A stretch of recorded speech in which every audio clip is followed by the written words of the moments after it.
not only did this mutation cause less fear and more sociability, it also altered their neurochemical and physical structure. What occurred in the brain was that the neural crest was affected.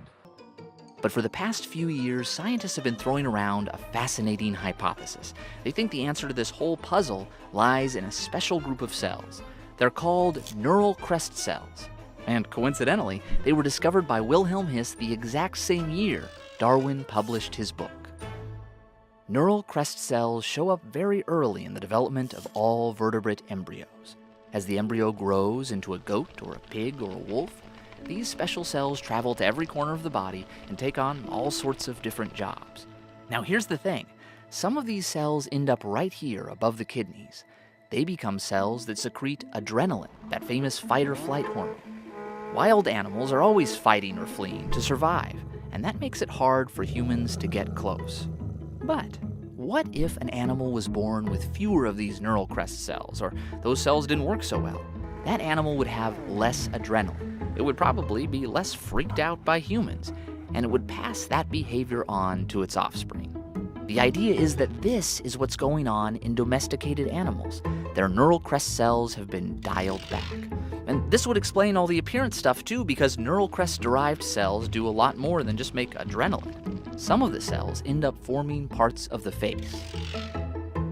Some of them become cells that control the color of skin and hair. And some of them make their way into the ears and help make cartilage. It's likely this is how dogs first got floppy ears, and then centuries of intentional human breeding helped accentuate or reverse that change.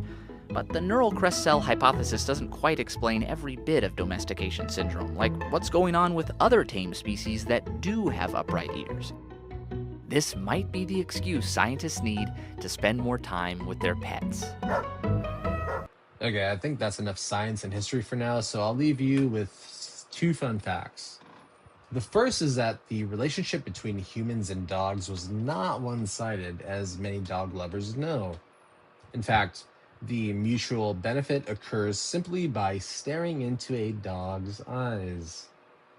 When one does this, oxytocin, which is the hormone responsible for maternal bonding and trust, that spikes in humans and dogs. And it mirrors the biological binding loop between a parent and an infant. This doesn't happen with wolves, sadly, but think about that next time people don't consider dogs a part of the family.